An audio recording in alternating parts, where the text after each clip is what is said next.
Wallahu ghafurur rahim.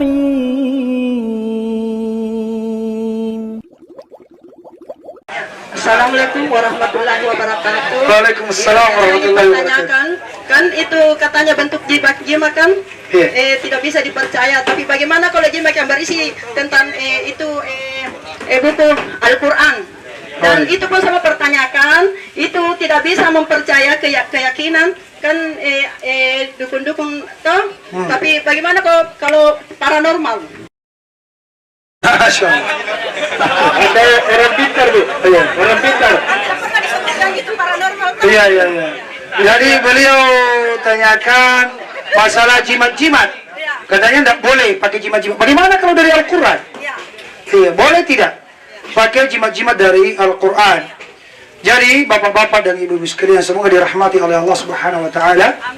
Yang pertama bahwa Al-Quran itu Allah turunkan dari langit, ya, disampaikan melalui malaikat Jibril. Malaikat Jibril disampaikan kepada Nabi Muhammad dan Nabi Muhammad dia sampaikan kepada umatnya untuk dijadikan firman hidup, untuk dibaca, ditadabburi, dipahami, mengambil ilmu darinya, untuk diamalkan dalam kehidupan sehari-hari. Sebagai apa? Sebagai firman hidup. Iya, jadi dia penuntun dari kitabu la raiba fihi hudan lil muttaqin, sebagai petunjuk bagi orang-orang yang bertakwa. Berarti ini Al-Quran untuk dibaca, untuk dipelajari, untuk diamalkan. Ada perintah, ada larangan di dalam. Berarti apa? Firman hidup. Nah, bukan untuk di apa? Untuk digantung-gantung. Ya, bukan untuk digantung-gantung, bukan sekedar dipajang-pajang. Namun pertanyaannya, boleh tidak? Iya, memakai jimat-jimat dari Al-Quran. Sebagian salaf mengatakan boleh. Iya. Namun Ibnu Mas'ud radhiyallahu anhu mengatakan makruh, haram. Makruh itu kalau menurut salaf yang terdahulu adalah haram, sesuatu yang dibenci. Kalau menurut khalaf, apalagi ulama fikih, itu mengatakan makruh, kalau ditinggalkan tidak apa-apa. Kalau ditinggalkan dapat pahala, kalau dikerjakan tidak apa-apa. Jadi kalau Ibnu Mas'ud mengatakan makruh, berarti apa maknanya? Haram.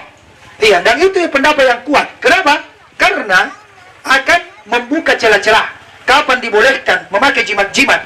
Ya, sekalipun dari Al-Quran, orang tidak lihat itu. Oh, ini ibu rajin ke masjid, dia pakai jimat-jimat warna hitam. Oh, berarti bagus ji, boleh ji.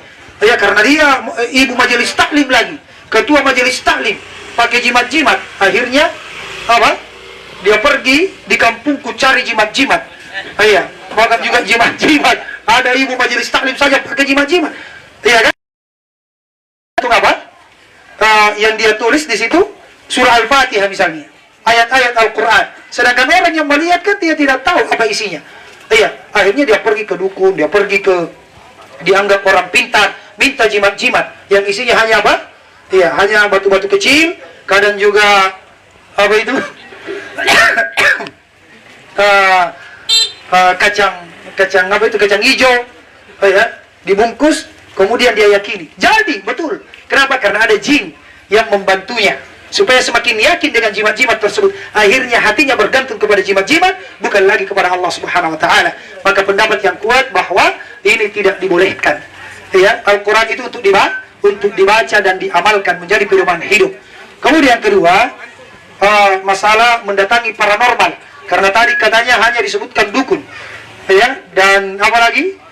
Ya, bintang-bintang. Jadi paranormal itu nama lainnya, ya, nama lainnya. Iya, asalnya tidak pantas kalau dikatakan paranormal, ya, tapi seharusnya para abnormal. Iya, kenapa? Karena tidak normal sebenarnya. Iya, masa dia mengaku mengetahui perkara gaib? Iya, masa dia mengaku tahu barang yang hilang? Iya, masa dia tahu bahwasanya akan terjadi besok begini dan begini, kamu cocoknya jodohmu dengan begini, iya, dan seterusnya. Padahal itu perkara gaib. Iya, sedangkan dirinya saja yang ada pada dirinya tadi, helai rambutnya pun dia tidak tahu berapa jumlahnya. Iya, maka tidak boleh. Sama paranormal, dukun-dukun.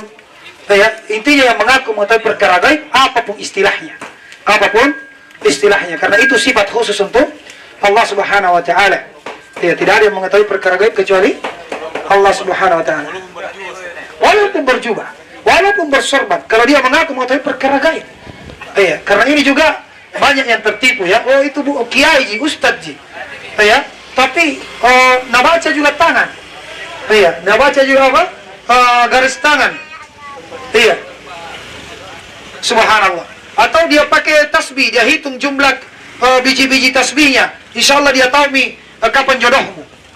Iya, itu semua sama. Dukun juga namanya. Iya, dukun juga namanya karena mengaku mengetahui perkara gaib. Allah Ta'ala alam bisawab. Masya Allah, barakallahu fiik.